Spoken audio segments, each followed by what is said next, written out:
It seems that many people are completely unaware of how they are being controlled energetically and how their thoughts and mental processes are being controlled, how many of the thoughts they are having are very simply not their own. And very often we are manipulating ourselves. It's extremely important that people see the mind control and how they are manipulated energetically. The energetic manipulation that we are subject to is extremely subtle, and most people don't even realize that many of the thoughts they are having are not their own, and they don't realize how they are being manipulated into acting out certain scenarios. As a species, we seem deathly afraid of ever seeing anybody apart from themselves ever excel at anything. People in modern society are deathly afraid of seeing anybody perhaps enjoying their lives a little bit too much, or doing better than what we believe they should be doing, or doing any better than they are. Well, I suppose we're okay with people doing well as long as we are doing a little bit better. And it's a very clever but very insidious undertone that's been interjected into our way of thinking, and most certainly interjected into the independent media. We've got a situation where most of humanity is energy deprived because, you get humanity and you squash it into a box and you fracture it and you prevent it from ever discovering itself or even being who and what it is. People are just never able to truly express themselves or even know themselves.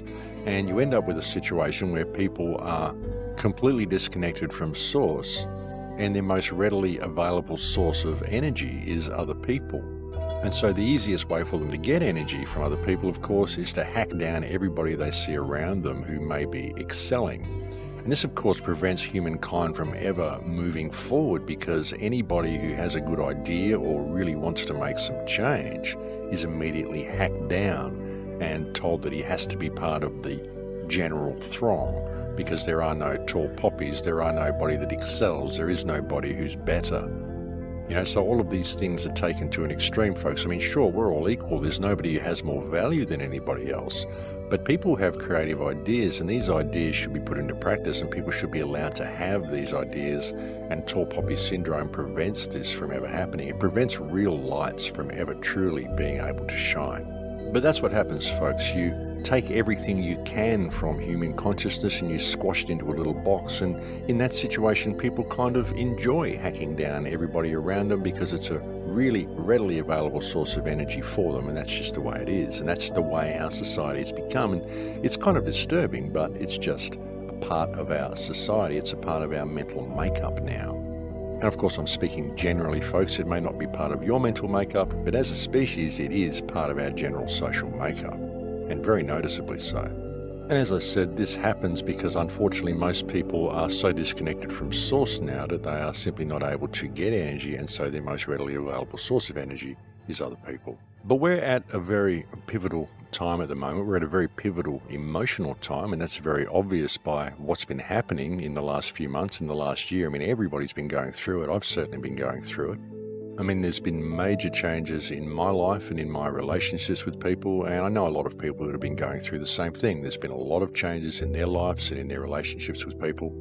And people that I know that never get depressed have been going through all sorts of emotional extremes, and we're at a time now where we really need to regain some focus and to find some balance. We've got to be tough and strong and hard as nails and resilient on one hand, but then we've got to be kind and loving and open on the other hand. So we need to find the balance between those two, and what we really need to do is connect back with our hearts and really look for the heart in all of our actions. And be prepared to face trials and tribulations, but be prepared to stand strong and stand true and stand fast in your truth, but always be open and always be kind and always be gentle and honest in your approach. If you can do that, I think you're going to find a way through this period.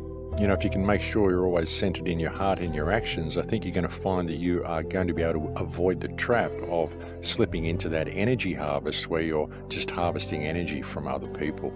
You are a living expression of a universal consciousness, a living expression of universal creation, here to have the experience. You are gifted the vessel that you inhabit to have the experience in by your Creator God, whatever you perceive that to be. And you are gifted this vessel to do with what you will and to make of the experience what you can. And there is nobody who has a right of ownership or authority over that vessel apart from you. And there is nobody who you should be allowing to claim they have a right to rule you, or have a right to own you, or have a right to control you, or have any right of authority over you, because they don't. The only ones who have any authority over the vessel that you inhabit is yourself and the Creator who gifted you the vessel for your temporary use. And that's the thing, folks. We've forgotten that we are people. We've forgotten that we are man. We have forgotten that God created man and gave man dominion over the earth, and we are man, and everything below that is a creation of man. We have a creator, whatever that is. Whatever you perceive it to be, even if you're agnostic, there's something, there's somewhere that you come from. And whatever that is, well, that's your creator. So there's just a way you can look at it, folks. But it's helpful in remembering who and what you are, remembering that you are here for the experience, folks. Nobody owns you. Nobody has a right of ownership over you. And the only reason you believe that people do have a right of ownership or any right of authority over you at all is because you've been tricked into thinking that way.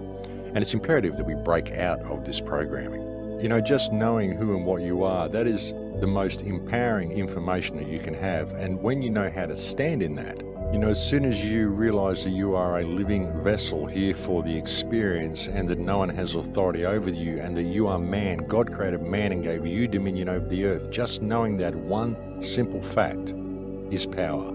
As soon as you remember that, that is power. Just standing in that one simple fact and asking the right questions is power. That is truly all the power that you need. It's just that most people don't know how to exercise that power because they don't really have the confidence in themselves to do so, and they don't generally understand the language that they're speaking. And the way you can put this into some sort of perspective is to truly understand what your body is made of. I mean, your body is 85% water, in fact more in some cases, but most people are around 85% water, and water has memory. And what are you? You were created, you are a product of the combined waters of your parents, and they are a product of the combined waters of all of their ancestors all the way down the line. And water has memory. That's the thing. The waters that created you, the combined waters of your parents, contain all the memory of all the experiences that your parents went through. All the emotion, all the emotional blockages, everything they experienced, everything they saw, everything they know is encoded in the water in their bodies. And it's the same for every ancestor all the way down the line. And you are a product of the combination of all of those waters, all of which contains all the memory of all of the experiences of those who came before, who created those combined waters that created you. If you look at the work of people such as Massimo Emoto, if you look at a film called Water, the Great Mystery, which goes through water clusters and shows how they're formed and confirms that water has memory and that it's stored through clusters.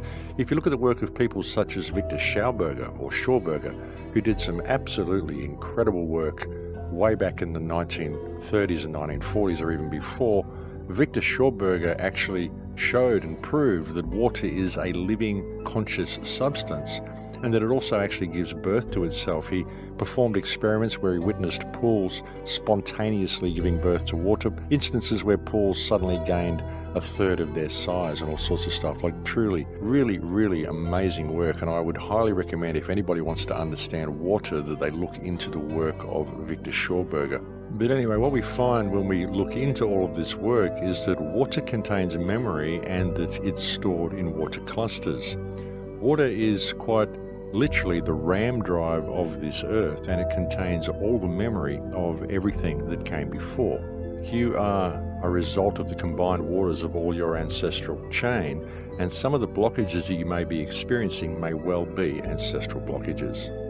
Like, for example, if you've got a particular fear of spiders, for example, perhaps one of your ancestors had a nasty encounter with a spider. If you've got a fear of horses, perhaps the same sort of thing happened. There was a woman who had severe stomach pains all her life, and she found out that one of her ancestors had actually been stabbed in the stomach. And once she came to terms with that, she was able to heal that blockage.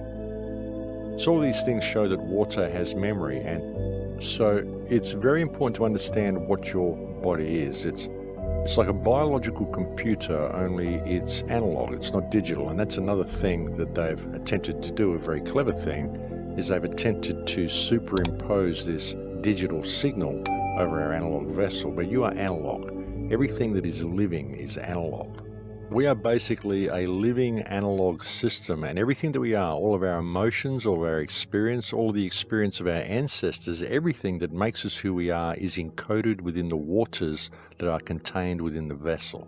And all the memory of everything else is encoded in the waters of the earth. It's very important that people realize the truth of this, because it's very helpful in them realizing who and what they are. And it's also very helpful in seeing how easy it is for them to be energetically controlled. What you are essentially is a conscious electrical signal that is powering that water-based vessel. But we are mainly water folks, and it's the electrical signal that flows through the vessel that contains us. Well, that's our operating system anyway. I mean, research would indicate that your consciousness is not local to your body. It exists in the field around your body, surrounding you, and that your DNA is simply tuned to a frequency which downloads that particular consciousness into your vessel, so that's what you experience.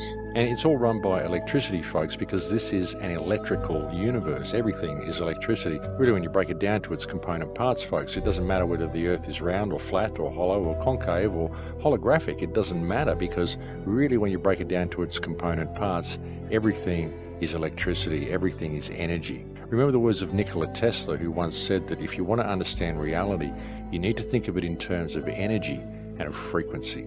Everything is energy, folks. It's an electrical universe, and that is how your body is powered. That's how all the experiences you experience are contained. It's all electrical. Everything you feel or taste or touch or hear, it's all electrical impulses that are picked up by your brain.